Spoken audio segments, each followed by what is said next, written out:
तो हेलो दोस्तों, मैं बदलेशवाल गीता क्लास में आपका स्वागत है। दोस्तों, जो हमारी एसएससी जीडी और यूपी पुलिस के लिए हमने जो है वीर बैच स्टार्ट किया हुआ है, तो वीर बैच में हम अपने जो क्वेश्चन कर रहे हैं वो बहुत ही इंपॉर्टेंट क्वेश्चन हैं, जो कि आपको जो देखिए ये इस पैटर्न पर आधारित है, जो कि पहले आपने जो देखे प्रीवियस ईयर के क्वेश्चन हैं जो पहले कुछ सालों में जो है 18 में 41,520 और जो है 49,568 वाली जो यूपी पुलिस की भर्ती थी, एसएससी जीडी की अभी की भर्ती थी जो अभी एग्जाम हुआ था, तो उसका जो है ये मिक्स क्वेश्चन है। इस तरह के क्वेश्चन है कि आपको यूपी पुलिस में ऐसे के ऐसे ही क्वेश्चन मिलने की पूरी संभावना है, क्योंकि क्वेश्चन वही रहते हैं लेकिन उनका थोड़ा जो है पैटर्न को थोड़ा चेंज करके। और आपको पता ही है कि मैंने थोड़ा जो है लेवल बढ़ा के जो है क्वेश्चन करना स्टार्ट किए हैं, तो वही क्वेश्चन है, बहुत ही इंपॉर्टेंट क्वेश्चन है। अगर आपने इन क्वेश्चनों को कर लिया, इनकी प्रैक्टिस कर ली, तो आपको मैथ में कोई भी प्रॉब्लम नहीं होगी। तो देखते हैं हम आज के हमारे क्वेश्चन क्या है।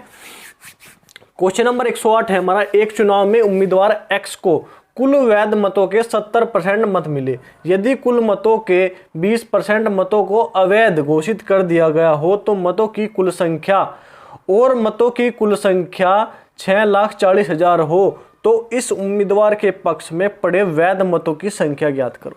ठीक है, लैंग्वेज बहुत लंबी कर दी, लेकिन जो है करने का तरीका मैं आपको बताऊंगा। देखो, उसने शुरुआत से पढ़ेंगे क्या कहा। एक चुनाव में उम्मीदवार एक्स है, उसको कुल वैध मत, जो वैध मत है उसके 70% जो है वोट किसे मिले, एक्स को मिले 70% जो वैध मत है। यदि कुल मतों के 20% मतों को अवैध घोषित कर दिया, 20% मतों को, और कुल मत कितने हैं, कुल मत हमें दिए गए 6,40,000।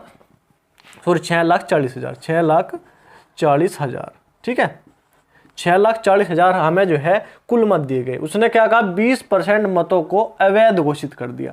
जब 20% मतों को अवैध घोषित कर, तो वैध मत कितने हैं, वैध मत है 80%, तो गुणा 80/100। ठीक है, 80%, तो ये कितने होंगे, ये इसके में से ये टोटल ये है, उसमें से 20% मत अवैध घोषित कर दिया, तो 80% कितने कौन से बचे, वैध मत, जो उनसे जो है डले। ठीक है, अब कुल वोट हमें, कुल वोटिंग जो हुई वो हुई 6,40,000 वोट कुल पड़े। ठीक है, उसमें से 20% वोट जो अवैध घोषित कर दिए, वे जो है उनको गिनती नहीं की गई। तो जो जिनकी गिनती की गई, जो वैध है, वैध मत कितने हैं, 80% है, इसके कितने 80%। ठीक है, उसने कहा कि उसे जो एक्स को मिले वो कुल वैध मत, जो वैध मत है ये हमने निकाले, वैध मत के मतों के 70% मिले, तो उसका भी 70% निकालेंगे, तो 70/100। ठीक है, तो काट देंगे 1 2 3 4 1 2 3 4। ठीक है, कट गए। अब क्या हुआ, 8 चौक 32, 8 चौक 32 का 2 कहाँ से लगे 3, 8 छंग 48, 8 छंग 48, 49 50 और 51, क्या हो गया 512 और 1 0 लगी। अब 70 की गुणा से मैं कर दो, गुणा कर देंगे 70 की, 7 7 0 0, 7 दूनी 14 का 4 कहाँ से लगे 1, 7 एकम 7 और 1 8, 7 पंजे 35, 7 पंजे 35 और 1 ये 0 यहाँ लग जाएगी, तो कितना आ जाएगा 3,58,400। 3,58,400 वोट जो है किसे मिले, उसे एक्स को मिले। जो उन्होंने पूछा कि इस उम्मीदवार को के पक्ष में पड़ने वाले वैध मत है ये 3,58,400, जो उसके मत, उसके जो है जो जीता उसे 70% वोट मिले, वो कितने मिले 3,58,400 वोट। ठीक है, तो जो उसने बोला वही हमने इस क्वेश्चन में करा, कुछ भी अपनी तरफ से नहीं करा। ठीक है, आया समझ बात। तो अब क्वेश्चन नंबर 9 देखेंगे, 109 देखेंगे। देखो, बड़े ब्रैकेट में दिया गया √229 प्लस √5.29 प्लस √0.052 संख्या वही है, लेकिन दशमलव का फेर है, दशमलव यहाँ पे है, पॉइंट यहाँ पे है, तो इन पॉइंट का जो है हमें ध्यान रखना कि क्या है। देखो, अगर √529 का हम देखें तो क्या होता है, 529 का रूट हमारा होता है 23। ठीक है, 23 होता है, तो इसमें सबसे पहले तो क्या आ जाएगा, सबसे पहले इसमें आ जाएगा 23। ठीक है, 23 आ गया प्लस। अब देखो, दशमलव के बाद कितने अंक है, 2 अंक, तो दशमलव के बाद 2 अंक है, तो क्या करेंगे, दशमलव के बाद जब 2 अंक है तो जब हम 23 लिखेंगे तो उसमें क्या आना चाहिए, दशमलव के बाद 1 अंक, तो क्या आ जाएगा 2.3 प्लस। अब दशमलव के बाद कितने अंक है, 1 2 3 4, तो दशमलव के बाद कितने अंक आने चाहिए, 2 अंक, क्यों, जितने अंक दशमलव के बाद होते हैं तो वर्गमूल में उसके आधे अंक पर दशमलव लगती है, तो कितना हो जाएगा 0.23। ठीक है, तो ये हमारा जो है इसका वर्गमूल निकालने के बाद आ गया। अब इन्हें जोड़ेंगे। देखो जोड़ने का सबसे आसान तरीका मैं दशमलव में जोड़ने का सबसे आसान तरीका मैं बता दूं, ऐसे लिख लो 2 3, अब यहाँ पे 0 है अब यहाँ पे दशमलव के नीचे दशमलव रहना चाहिए। ठीक है, 0.23। ठीक है, ऐसे बिल्कुल सिंपल तरीके से लग के जोड़ लो। यहाँ पे क्या गया 3 3 और 2 5 दशमलव 3 और 2 5 और 2, तो क्या आ गया 25.53 जो है इसका करेक्ट आंसर हो जाएगा। ऐसे लिखने की जरूरत नहीं, ऐसे लिख के जोड़ लो। बस एक बात ध्यान रखनी, दशमलव के नीचे दशमलव रखनी चाहिए, दशमलव के नीचे ही दशमलव रहनी चाहिए। क्या गया 25.53 हमारा जो है इसका आंसर आ जाएगा, सिंपल। ठीक है, उसके बाद क्वेश्चन नंबर 110 देखेंगे। एक कार्यालय में पूरे स्टाफ का औसत वेतन 135 रुपए प्रति माह है, अधिकारियों का वेतन 545 रुपए है और गैर अधिकारियों का वेतन 129 रुपए है। यदि अधिकारियों की संख्या 15 है तो कार्यालय में गैर अधिकारियों की संख्या देखो। अब जो है कार्यालय में कौन है, अधिकारी है, एक अधिकारी है और एक है गैर अधिकारी। कितने कौन से है, गैर अधिकारी। ठीक है, एक अधिकारी है और एक है गैर अधिकारी। ठीक है, दो तरह के वो हमारे पास जो है ये कर्मचारी है। अब कुल कर्मचारी जो टोटल पूरा स्टाफ है उसकी औसत वेतन 135 रुपए है। अधिकारियों का औसत वेतन कितना है 545, अधिकारियों का है 545 और गैर अधिकारियों का कितना है 129।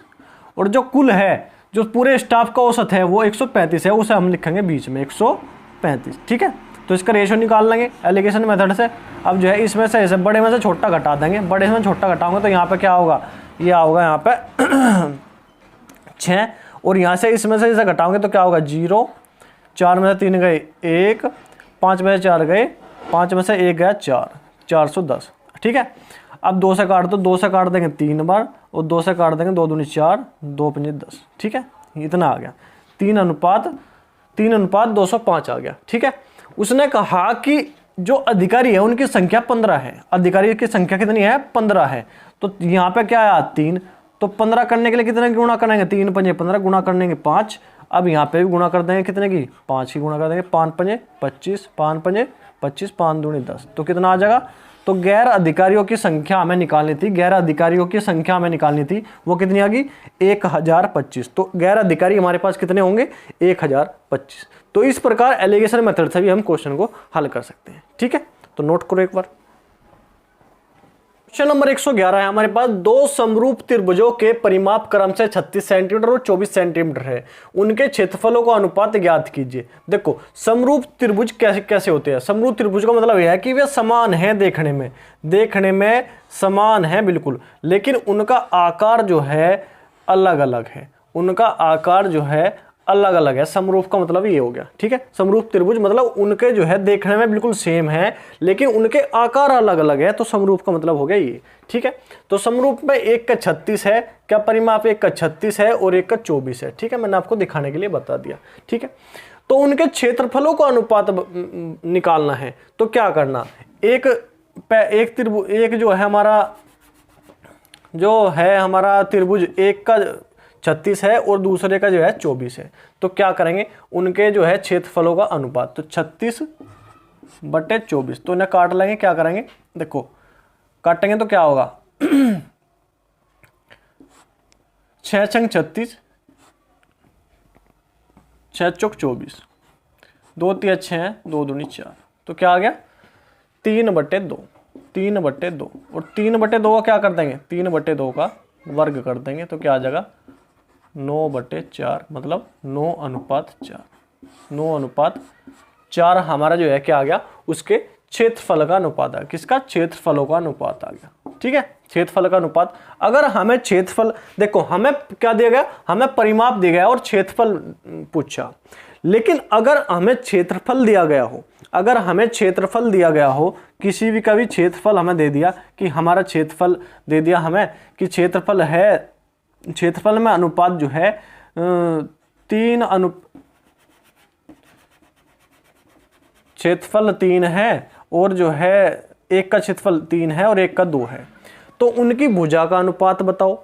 अगर उनकी भुजा का अनुपात पूछे या हम उनने कह दिया कि उसके परिमाप का अनुपात बताओ, अगर क्षेत्रफल देके और जो है भुजा और या परिमाप का अनुपात पूछे तो क्या करेंगे, तो 9/4 इनका क्या कर देंगे, रूट कर देंगे। तो रूट करने के बाद क्या आ जाएगा, तो 3 और 2, ठीक है, तो रूट कर दे। अगर हमें क्षेत्रफल दिया गया हो और परिमाप या भुजा पूछे तो क्या करेंगे, वर्गमूल कर देंगे, रूट कर देंगे उनका। तो उसके बाद हमारा क्या होगा, उसके बाद हमारा जो है परिमाप आ जाएगा और जो है या भुजा पूछी गई हो भुजा का अनुपात आ जाएगा।